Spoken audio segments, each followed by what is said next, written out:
Olá, aqui é o Bispo Paulo César Lima, pastor da Igreja Assembleia de Deus em Cristo, Jardim Primavera, Duque de Caxias, Rio de Janeiro. Primeiro quero mandar um abraço a todos os membros da Assembleia de Deus em Cristo, da criança até o mais idoso, até a mais idosa. E antes de qualquer coisa, antes de ler a palavra para trazer uma mensagem nesse culto da palavra na quinta-feira. Estamos na quinta-feira, é o culto da palavra, o culto do ensino, o culto de doutrina. Antes de qualquer coisa, quero acusar aqui a morte do nosso irmão Claudinei Ribeiro, bombeiro. Ele estava com um problema já sério, uma doença séria, e ontem à noite ele teve um infarto fulminante e Deus o colheu para si. Isso pertence à vontade de Deus. Nós queremos trazer as nossas condolências, todos os membros da Assembleia de Deus em Cristo. Nós trazemos as nossas condolências aos familiares do nosso irmão Claudinei. Que Deus abençoe a sua esposa, que Deus abençoe os seus familiares, a todos que vão sentir a saudade imensa pela perda do nosso irmão. Mas Deus o acolheu. A Bíblia diz: ausente nesse corpo, presente com o Senhor. Que Deus abençoe em nome do Senhor Jesus Cristo esta família, console essa família, e só o Espírito Santo de Deus pode fazê-lo. Ele era membro da Assembleia de Deus em Cristo e congregava na sede. Na verdade, ele é um novo convertido, estava vindo aos poucos, chegando aos poucos na presença de Deus, e Deus já tinha abençoado este homem de uma forma rica e maravilhosa. Que Deus abençoe cada um de nós por esse momento de luto que a família vai passar. Que Deus abençoe cada um de vocês. Pois bem, eu gostaria de trazer uma meditação da palavra de Deus que a partir da epístola que Paulo escreveu aos Romanos, que é considerada a catedral da soteriologia, ou seja, a catedral da salvação. Nada melhor para você entender acerca da salvação, a teologia que envolve a salvação em Cristo, do que você ler a epístola aos Romanos. Na verdade, dedicados homens de Deus, dedicados professores, dedicados pastores, dedicados preletores, dedicados expositores da palavra, tinham na Epístola aos Romanos uma das maiores e mais profundas cartas, aliás, epístolas que Paulo escreveu ao povo de Roma, à igreja que estava em Roma. Interessante as duas fases pelas quais Paulo passou. Uma, no primeiro momento, ele foi muito bem recebido em Roma. Tinha até uma casa para receber os irmãos e estar em comunhão com eles e escrever. No outro momento, no segundo momento, já lá pelos idos de 64, 66 depois de Cristo, Paulo foi para dentro de uma masmorra. E a partir daí, o sofrimento deste apóstolo foi simplesmente enorme, inominável. A vida tem essas coisas. Nós temos os bons momentos e os maus momentos. E nos maus momentos, nós temos que ter maturidade para passar por eles. Mas no capítulo 14, Paulo se insere ou insere palavras comoventes para tratar de rupturas que estão acontecendo dentro da igreja em Roma. E essas rupturas, esses confrontos que o povo está passando, é uma coisa extremamente natural hoje em dia. E por quê? Porque cada um quer defender as suas opiniões. Cada um quer lutar pelas suas opiniões. Cada um quer dizer que a sua opinião é a melhor de todas. Então, quando nós entramos dentro dessa situação, nós temos um problema seríssimo que ocorre na igreja. E é daí que surgem as divisões, é daí que surgem os confrontos, conflitos, os problemas dentro da igreja, as divisões, as separações, as ofensas e tanta coisa que acontece a partir daí. Porque cada um quer manter a sua verdade, a sua opinião como a mais verdadeira. Então vamos ver o que Paulo vai falar sobre isso, revestindo este assunto de uma visão, de um ponto de vista bem espiritual.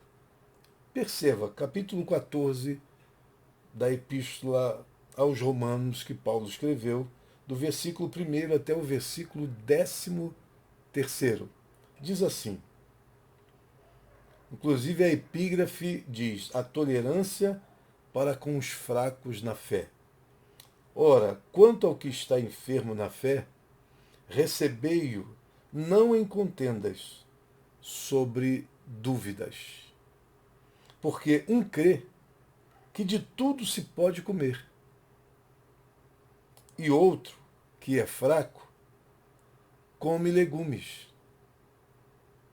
O que come não despreze o que não come, e o que não come, não julgue o que come, porque Deus o recebeu por seu. Quem és tu que julgas o servo alheio? Para seu próprio Senhor ele está em pé ou cai, mas estará firme, porque poderoso é Deus para o firmar. Um faz diferença entre dia e dia, mas outro julga iguais todos os dias. Cada um esteja inteiramente seguro em seu próprio ânimo. Aquele que faz caso de dia para o Senhor o faz. O que come para o Senhor come, porque dá graças a Deus. E o que não come para o Senhor não come e dá graças a Deus. Porque nenhum de nós vive para si e nenhum morre para si. Porque se vivemos, para o Senhor vivemos. Se morremos, para o Senhor morremos. De sorte que, ou vivamos ou morramos, somos do Senhor. Foi para isto que morreu Cristo e tornou a viver, para ser Senhor tanto dos mortos como dos vivos. Mas tu, por que julgas teu irmão? Ou tu também, por que desprezas teu irmão?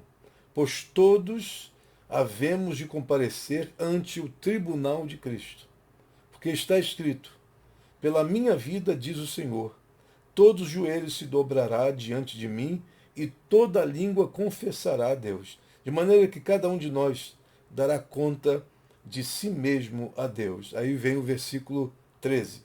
Assim, que não nos julguemos mais uns aos outros, mas antes seja o vosso propósito não por tropeço ou escândalo ao irmão.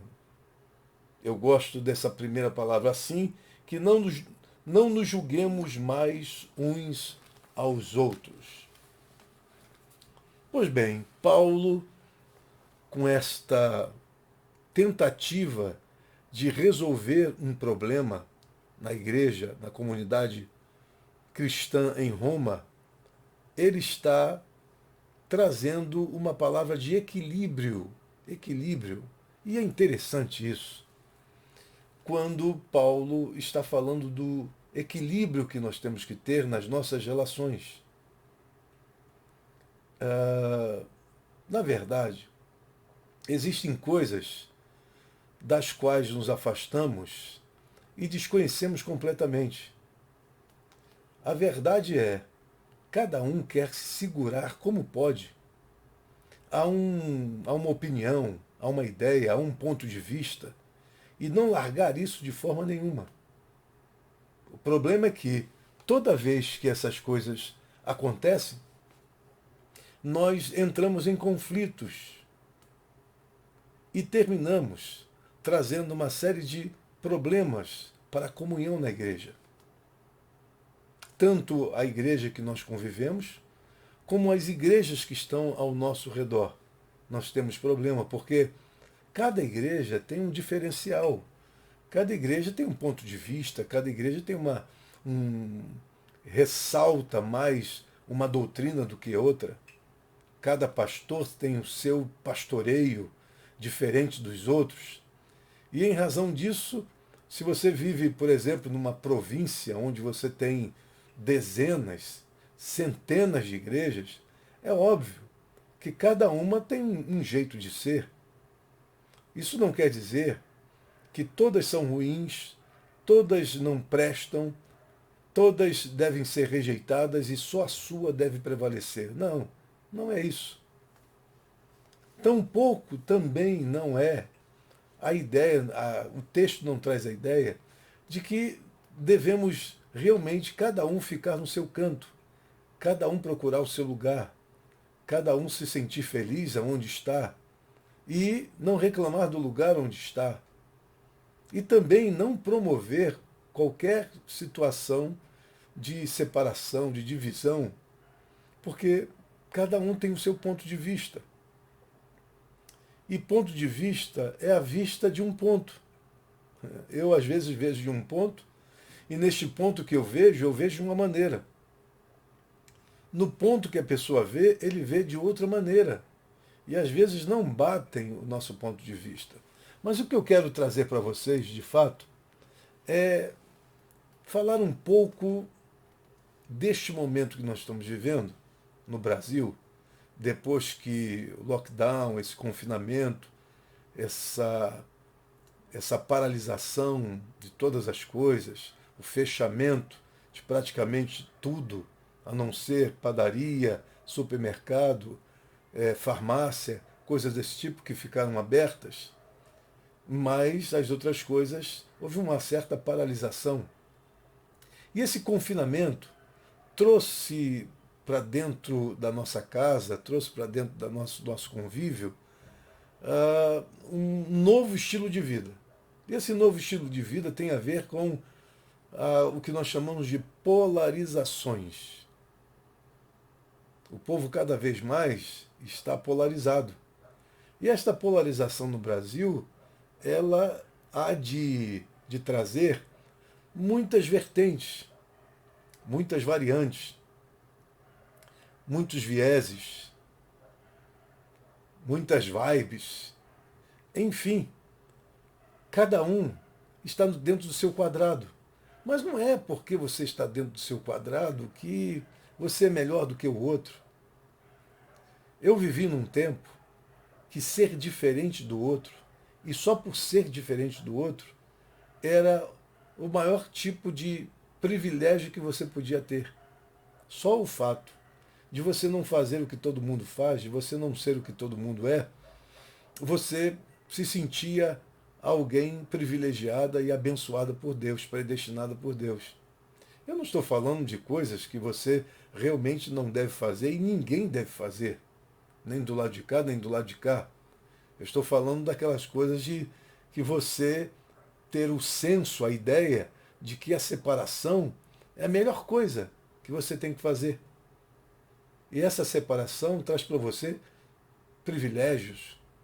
Você se sentia sobejamente numa posição de ascensão sobre os outros só pelo fato de você não fazer, não querer, não ser igual aos outros. Isso gera, quer queira, quer não, um determinado fanatismo. E o que é fanatismo? Primeiramente, vamos tentar definir. Eu gostaria de falar justamente sobre esse assunto: fanatismo, intolerância, essas coisas que estão reinando no Brasil e fora do Brasil. Essas questões que estão pululando aí dia e noite, à torto e à direito, e as pessoas, dentro dessas vertentes, vão trazendo uma série de combinações. conjunto de ideias. Então vamos tentar definir o que é fanatismo dentro dessa estrutura que eu quero falar para vocês. Então é assim. Vamos começar pela parte da definição, que é a melhor parte. O fanatismo, primeiramente, não é uma doutrina, mas uma forma de interpretar e viver a doutrina. Então, o fanático, quando a gente fala de fanatismo, a gente não está falando de doutrina, mas sim de uma forma de interpretar e viver a doutrina. São coisas bem diferentes. Fanatismo ou o fundamentalismo representa a atitude daquele que confere caráter absoluto, conferir caráter absoluto ao seu ponto de vista. Imagine você conferir caráter absoluto ao seu ponto de vista. Então quer dizer que o que você pensa, o seu ponto de vista é mais verdadeiro do que todos os demais. Que você, a partir disso, você separa de tudo e de todos, porque você acha, porque você conferiu uma visão absoluta ao seu ponto de vista. Outra coisa, o fanático é quem se sente portador de uma verdade absoluta. E por isso ele não pode tolerar outra verdade. Geralmente o fanático, ele se sente portador de uma verdade absoluta, portanto ele não pode tolerar qualquer outra verdade. E lógico que o seu destino será a intolerância. E a intolerância, olha só, a intolerância, ela gera o desprezo do outro. E o desprezo gera a agressividade. E a agressividade, ela gera a guerra contra o erro a ser combatido e ser exterminado. Os maiores grupos fanáticos da história, a gente sabe disso, as grandes religiões, hoje nós temos judaísmo de um lado, cristianismo de um outro lado e islamismo do outro lado. Na verdade, pegando a história dessas três grandes religiões, você vai ver momentos de total e mais absoluta intolerância, tanto no judaísmo, porque quando um judeu imagina que todos os não-judeus são cães, todos os outros não-judeus são palhas para o fogo, significa que eles fizeram ou conferiram caráter absoluto à sua verdade, achando que a sua verdade é maior do que todas as verdades, então, e eles, por serem um povo escolhido, um povo predestinado, um povo separado por Deus, chamado por Deus, se sentem nas alturas. E eles terminaram, por isso, não realizando a missão que eles deveriam ter realizado, porque Deus os chamou para isso, para que eles se tornassem uma sociedade sacerdotal entre todas as sociedades e que influenciassem, através do amor, através do abraço, através da graça, através da misericórdia, todos os demais povos. Só que eles começaram a possuir o divino de tal maneira que eles não abriam portas, janelas nenhuma para qualquer outro povo. Eles constituíram um tipo de solidariedade grupal. Ou seja, o meu grupo é o melhor. Tanto é que até casamentos, eles não concebiam os chamados casamentos exogâmicos, só os casamentos endogâmicos, ou seja, casamentos que se fazem dentro da própria sociedade judaica. Você não poderia casar um judeu com uma judia com um não-judeu, um judeu com uma não-judia. Isso não era permitido. A pessoa era tida como bastarda e era abandonada, largada simplesmente, e perdia toda a herança dos pais.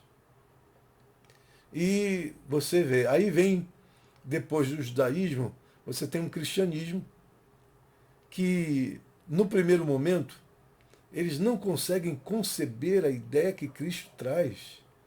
Porque Cristo é extremamente renovador. E quando eu falo renovador, não é no sentido pejorativo da palavra renovador. Nem é alguém que traz uma ideia nova simplesmente para o convívio dos conservadores. Não. Mas Jesus, que é o Filho de Deus, mas Jesus, que é o maior intérprete da lei, ele interpreta a lei de forma totalmente diferente, trazendo a essência da Torá, não a Torá falada, que era totalmente manipulada pelos fariseus, pelos escribas, mas estou falando da Torá escrita. A interpretação, o retorno à essência, porque eles saíram, foram se afastando da verdade, da essência da Torá. E no final das contas, eles se perderam por completo. Aí vem o cristianismo. Até o último momento, eles não estavam entendendo absolutamente nada, eu já falei isso para vocês, que até o último momento eles perguntam até em que momento Jesus vai restaurar a nação de Israel.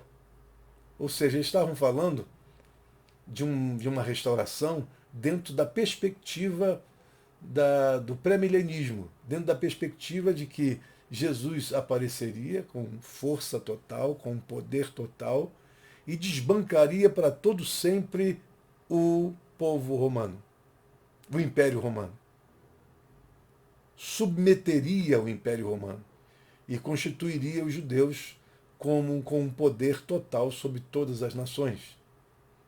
E a sua apresentação, a sua aparição, seria de uma forma espetacular, onde os muros de Jerusalém seriam sacudidos pela presença do Messias.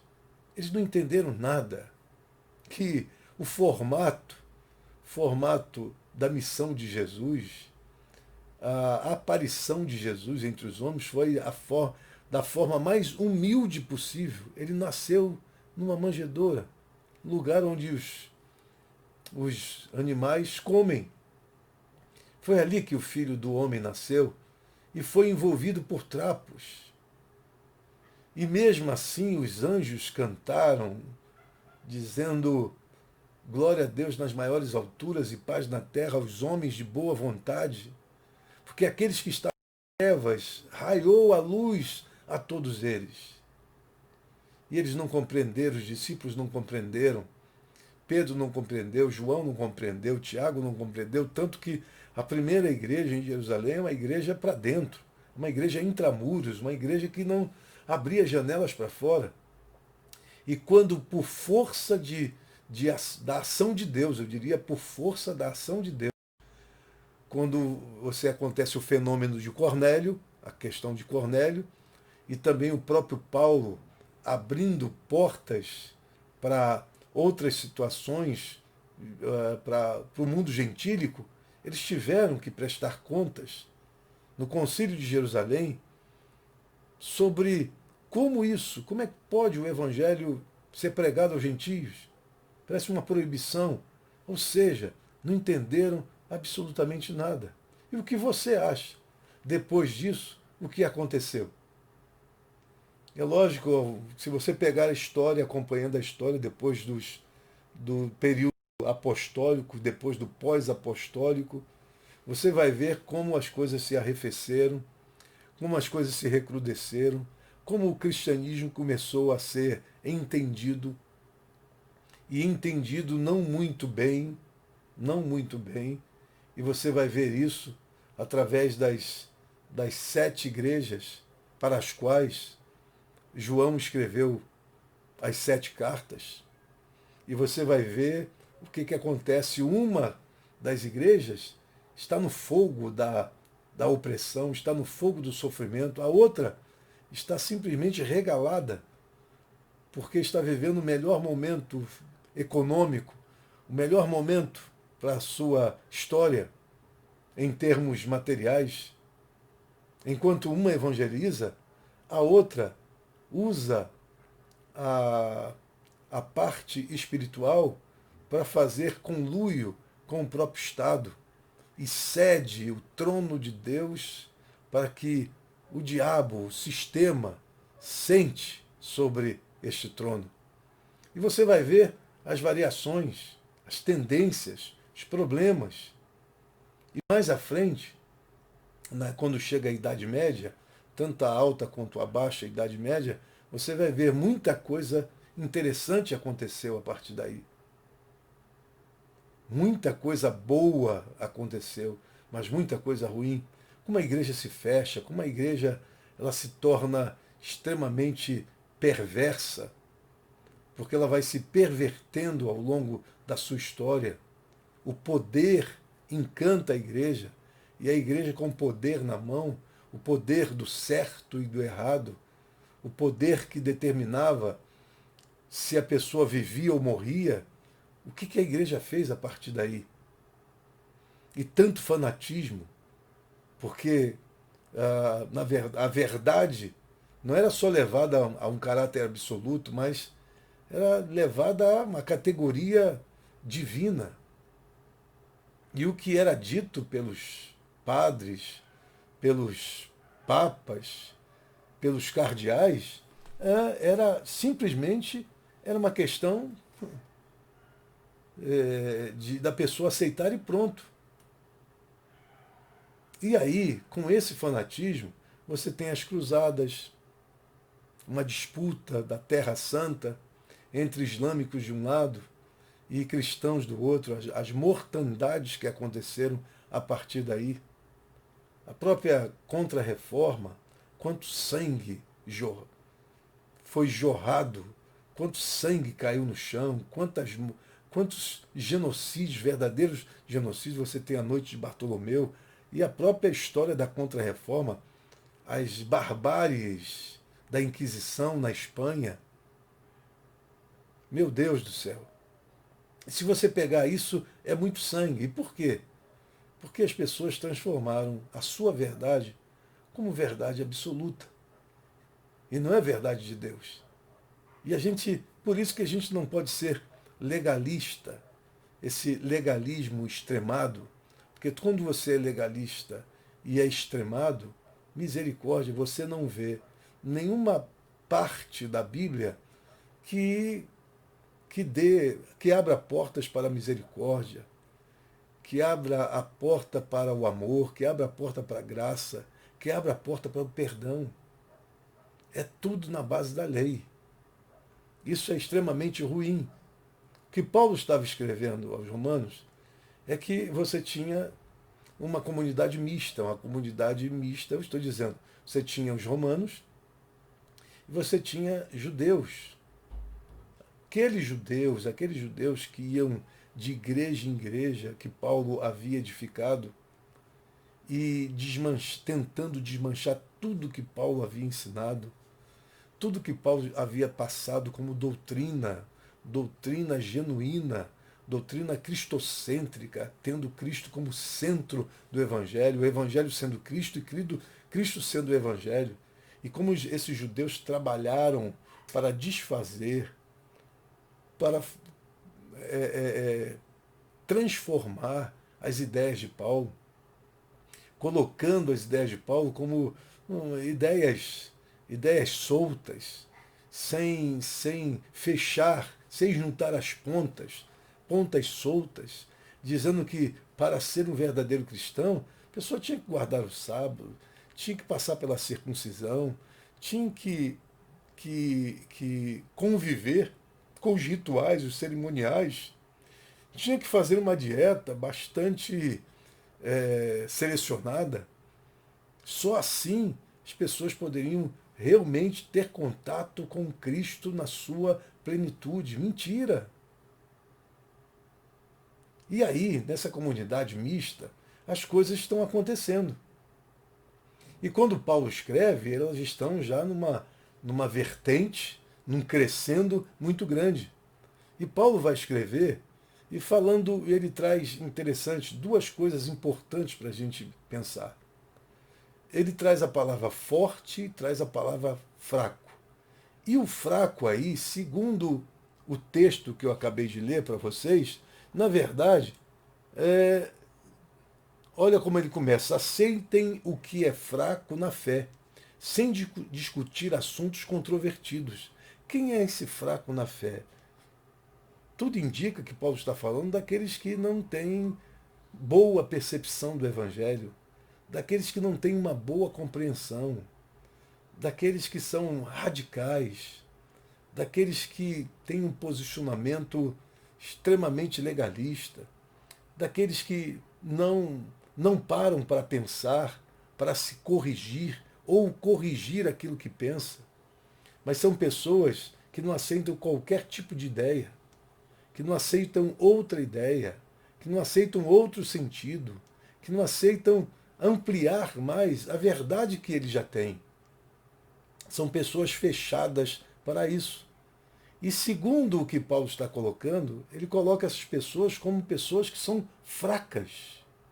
E não adianta discutir assuntos controvertidos. Imagine você pegar uma pessoa dessa e falar sobre a história do apocalipsismo, a história da escatologia, as tensões da escatologia pela história bíblica. Não adianta você trazer assuntos controvertidos ou trazer qualquer pauta de assunto que essas pessoas não entendam. É chover no molhado. Não adianta absolutamente nada, essas pessoas não vão compreender nada, porque elas não têm a possibilidade de abstrair. A sua abstração é muito pequena, é limitada demais. A característica que Paulo vai dar a essas pessoas é de fraqueza. Aí ele diz assim, um crê que pode comer tudo. Interessante que essas questões aqui levantadas por Paulo têm muito a ver com a nossa convicção.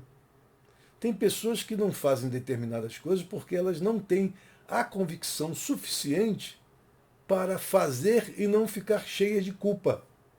E há outras pessoas que não conseguem porque não têm nenhuma convicção de que o que fizer não vai trazer problemas espirituais ou maldição para suas vidas.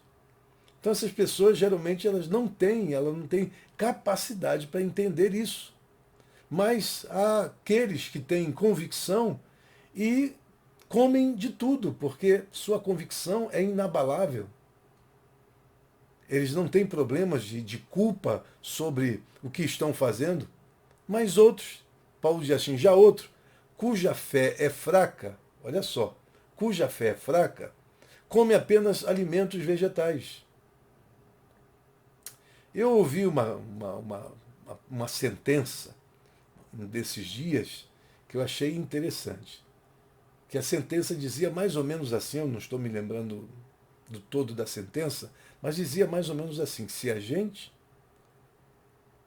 deixar que o fanatismo, se a gente deixar que o extremismo ele sobrepuje a racionalidade, o cristianismo será sucumbido e se transformará em seita. Eu volto a dizer essa sentença, mais ou menos assim. Se a gente permitir que o extremismo, que o fundamentalismo, que o fanatismo sobreponha-se sobre nós, sobre o racionalismo, sobre a razão de uma forma geral, nós não vamos, o cristianismo vai se tornar numa seita e seremos sempre reféns dessas pessoas. Porque você diz assim, não, então eu vou me submeter a isso porque fazendo assim eu fico em paz. Há momentos que você não deve recuar das suas posições, da sua posição. E há momentos que você pode dar um passo atrás como uma verdadeira estratégia. Não é que você se deixou vencer, mas você deu um passo atrás para manter um certo ambiente de paz. Coisa assim. Agora, você não pode ficar refém de um fundamentalismo, de um fanatismo, de um legalismo, de alguma coisa que ofenda a razão, a sua razão. Porque se isso acontecer, o cristianismo vira qualquer outra coisa, menos cristianismo. Muito menos a ideia cristã que Jesus passou para nós. Então já diz assim, já outro cuja fé é fraca, come apenas alimentos vegetais. Porque aqui está o grupo dietético. Do que você se lembra? Quando a gente fala desse grupo dietético, tem que fazer dieta, porque é uma questão de conservar a espiritualidade a partir daí. Aí diz mais, aquele que come de tudo, vem Paulo e diz, Porque primeiro ele coloca as pontas no seu lugar, no seu devido lugares. Então, os fracos, de um lado, que devem ser tratados sem discutir assuntos controvertidos, que isso não adianta. Há aquele que pode comer tudo porque tem convicção, e já outro só que é fraco, que tem a fé fraca. E por quê? Porque não tem convicção, não estudam. É o que Paulo disse: eu sei em quem tenho crido, e que é poderoso para guardar o meu depósito até aquele dia.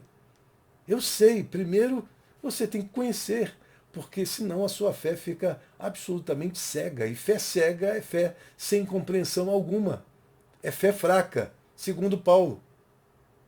E depois ele vai dizer o seguinte: tá bom, então esta é a separação. Os fracos de um lado, os que podem comer de tudo de outro lado, por causa da sua convicção. Porém, Paulo vai dizer assim: aquele que come de tudo não deve desprezar, por favor, sublinhe essa palavra aí na sua Bíblia.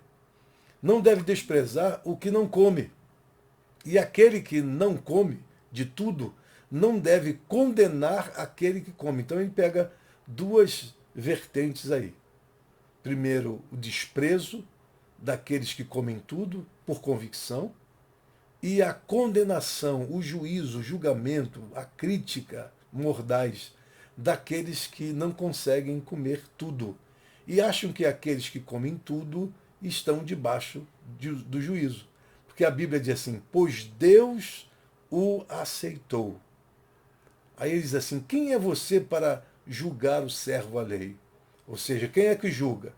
Quem julga é aquele fraco lá, é aquele que não tem capacidade de entender as coisas, que não tem abstração, que leva uma vida rígida, leva uma vida cheia de legalismos, uma vida cheia de culpa, pessoas que estão ligadas a isso.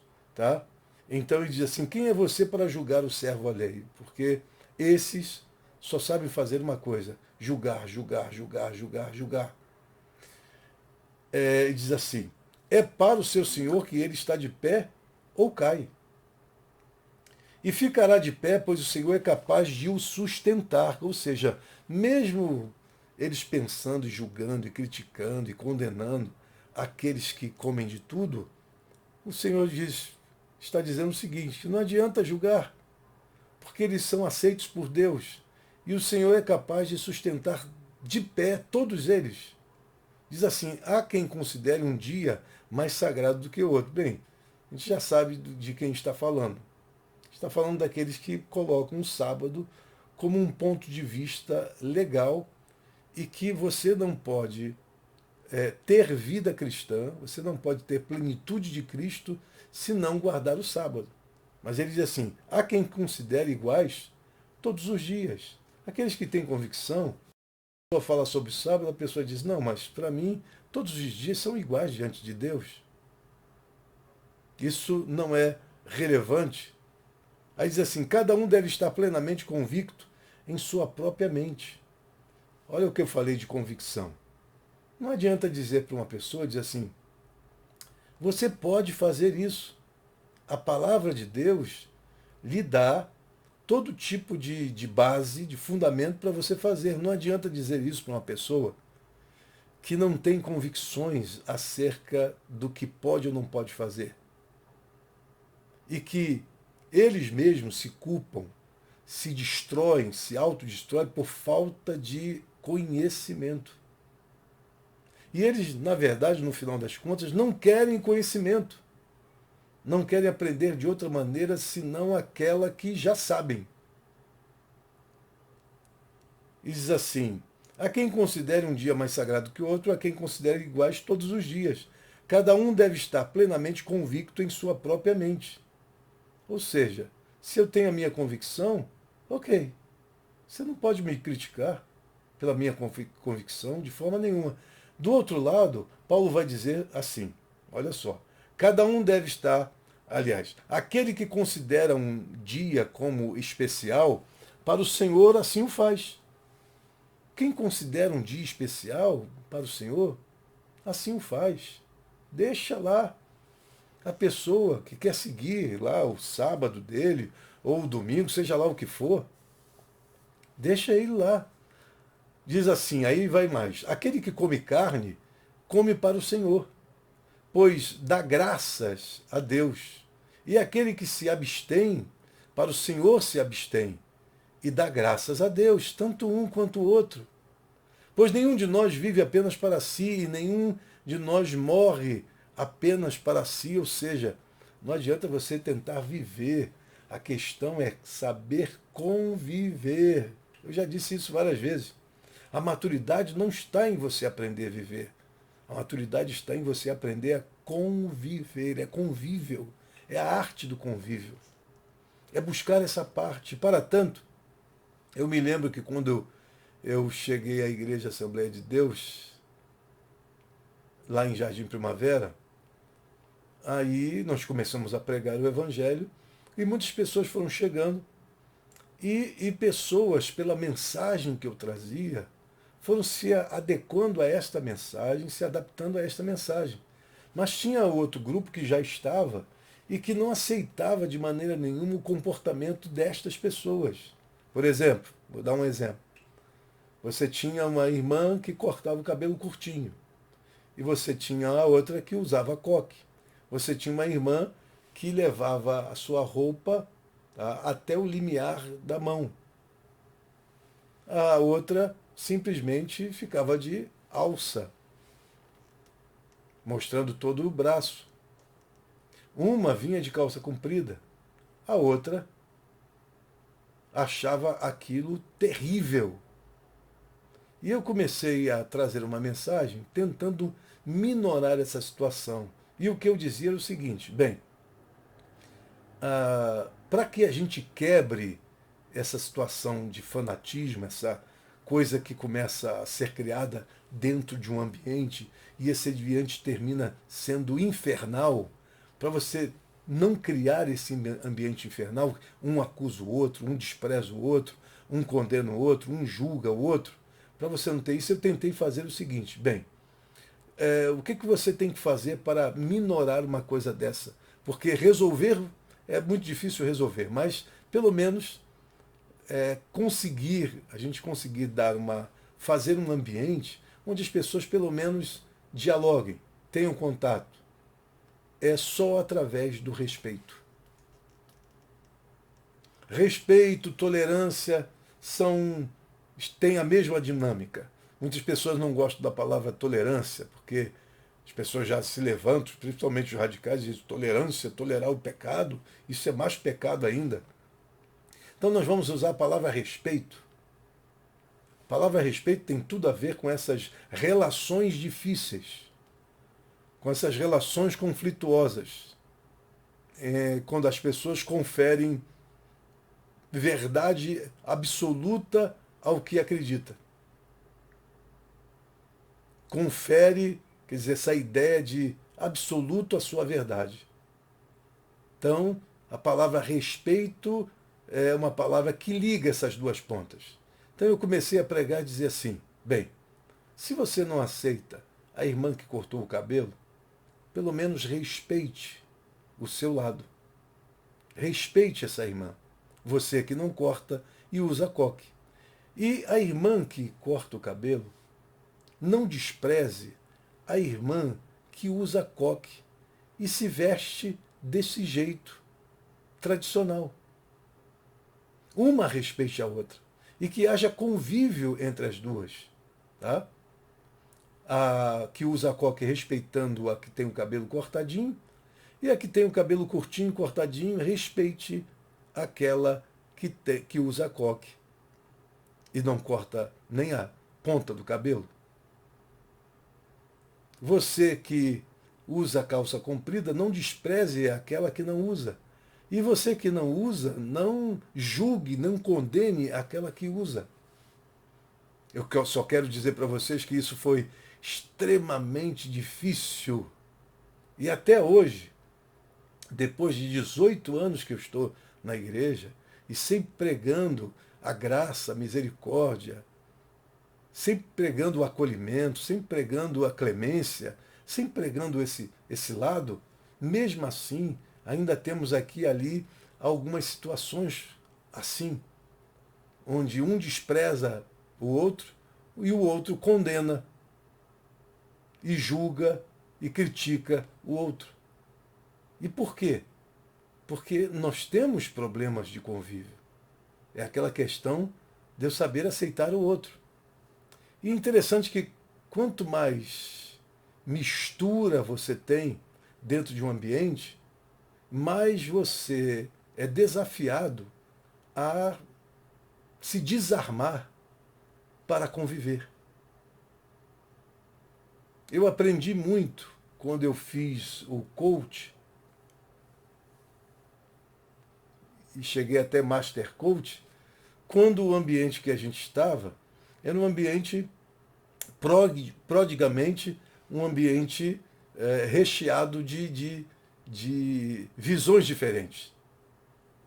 Então a gente às vezes tinha que falar com alguém que a gente desconhecia por completo, com uma visão totalmente diferente da nossa, mas se verificava depois de um determinado momento, quando você chegava a essas pessoas completamente desarmado, não como alguém que está em cima, alguém que tem ascensão, alguém que moralmente é melhor e maior do que a pessoa. Não, quando você se desarma de tudo isso, joga essas coisas, bota no chão.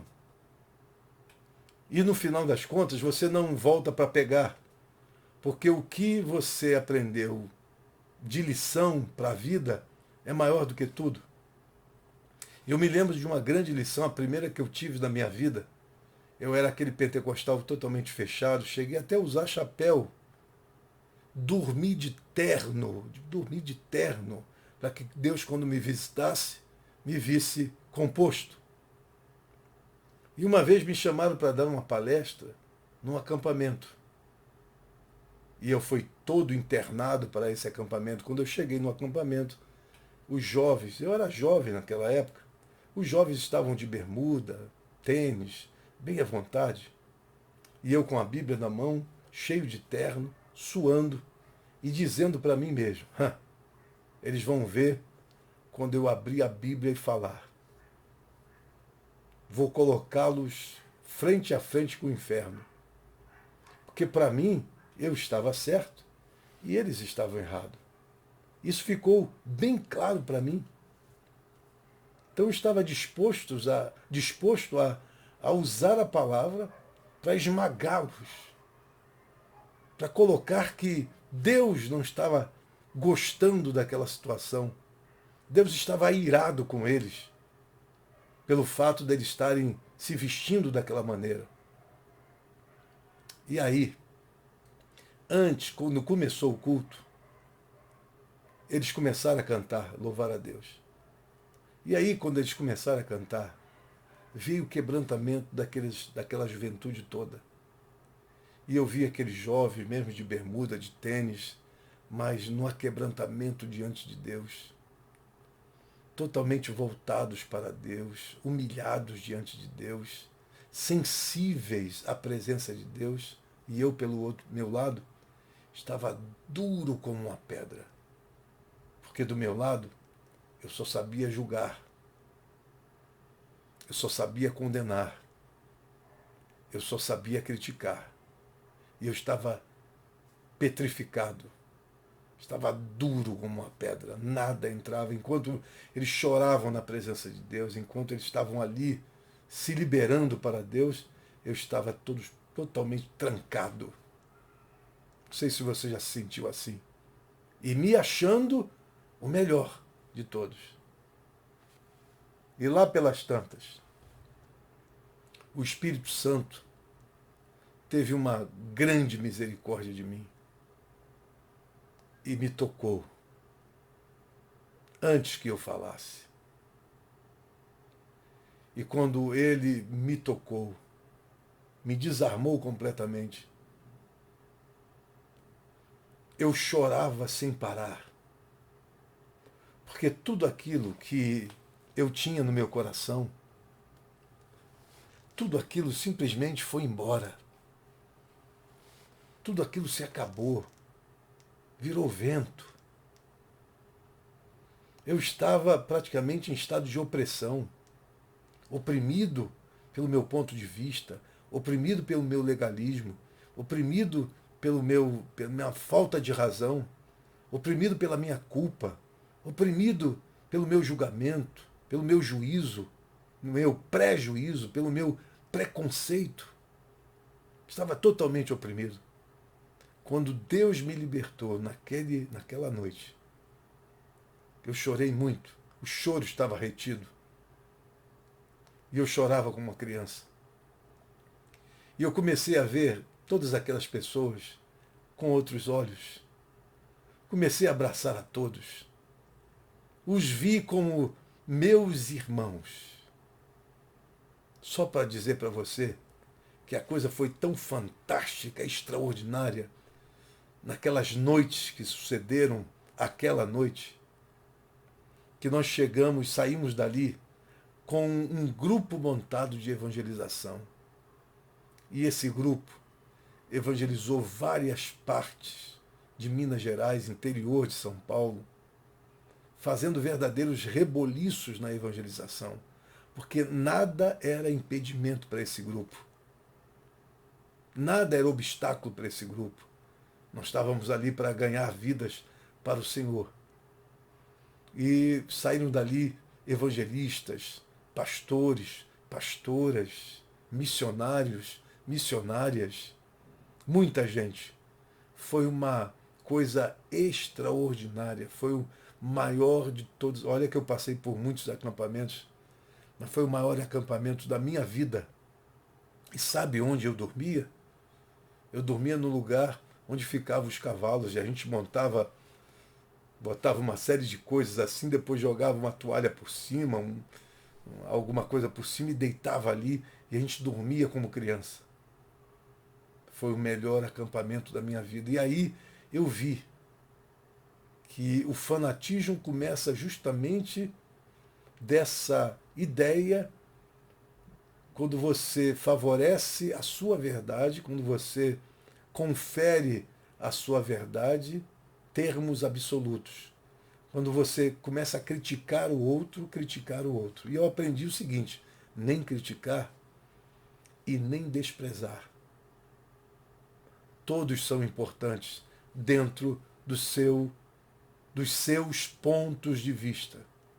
Todos são importantes. Mesmo aquele que é tão fraco, tão débil, e que pensa que é forte e por isso é capaz de julgar, de condenar, esse é amado por Deus, é querido pelo Senhor, faz parte do corpo, e você não pode desprezar porque você conseguiu ter percepções maiores, entendimentos maiores, compreensões maiores, de forma nenhuma. Então eu quero deixar essa mensagem com você. Guardadas as devidas proporções, eu quero dizer que tudo começa dentro de uma comunidade que não sabe se respeitar. E quando as pessoas não sabem se respeitar, uma começa a desprezar a outra, e a outra começa a julgar, condenar e criticar a outra. Por favor, vamos nos desarmar e vamos nos respeitar. Porque quando começarmos a nos respeitar, aí sim você vai ver que o outro é tão importante e você não sabia. Que a outra é tão importante e você não sabia. Todas são filhos de Deus, filhas de Deus. Que Deus possa abençoar você grandiosamente. E que essa mensagem, de alguma maneira, ela toque no seu coração e ela transforme a sua vida. E que o Senhor seja glorificado em cada um de nós. Porque tudo vem da questão da minha convicção. Tá? Se eu guardo um dia especial, se eu não acho que todos os dias são iguais, ok, são pontos de vista diferentes. E cada ponto de vista é vista de um ponto. Vamos respeitar cada um e viver para Deus. Agora, de maneira nenhuma eu posso me tornar refém de alguém que simplesmente se afastou da razão, da racionalidade. Vamos botar da razão, se afastou da razão. Porque senão o cristianismo deixa de ser cristianismo e começamos a ser uma seita fanática e a gente não pode ser refém de ideias como essas. Que Deus abençoe você, que no domingo, agora pela manhã, é o nosso culto online da Escola Bíblica Dominical. Não perca. Nós vamos falar um pouco sobre a epístola de Judas. Vamos entrar que é um capítulo apenas, mas tem tanta coisa interessante naquela epístola. Vamos tratar e falar sobre a anatomia das religiões que perdem por completo o alvo e terminam se tornando verdadeiras heresias. Então, domingo nós temos encontro, tanto pela manhã como à noite. A partir das 19h30 nós estamos lá na igreja para receber você. E o nosso desafio é troque o canal que você vê o Fantástico e venha para a igreja para ouvir a palavra de Deus. Esse é o nosso desafio. Tá? Troque o Fantástico pelo culto a Deus e você poder ouvir a palavra de Deus. E quem ouve a palavra de Deus tem fé, porque a fé vem pelo ouvir e ouvir a palavra de Deus. Deus abençoe você rica e abundantemente. E ore pela família enlutada do nosso irmão que passou a estar com o Senhor. E Deus abençoe você grandiosamente. Em nome do Senhor Jesus. Deixa eu pegar o nome dele aqui, Claudinei Ribeiro. Vamos orar pela família dele. Ele já está com o Senhor, para que Deus possa consolar esta família. Amém? Que Deus abençoe você grandiosamente. Eu quero dar um brado de vitória pelo restabelecimento do menino Mateus, filho da nossa irmã Karina. Ele já estava sentado na cama, agora é só andar. Tem uma demanda que ela está, nós estamos orando para que ela vença essa demanda e que ele coloque os pés no chão e comece a andar. E o milagre de Deus, que nós acreditamos, venha à tona e toque a vida do Mateus. Que Deus abençoe vocês. Em nome do Senhor Jesus.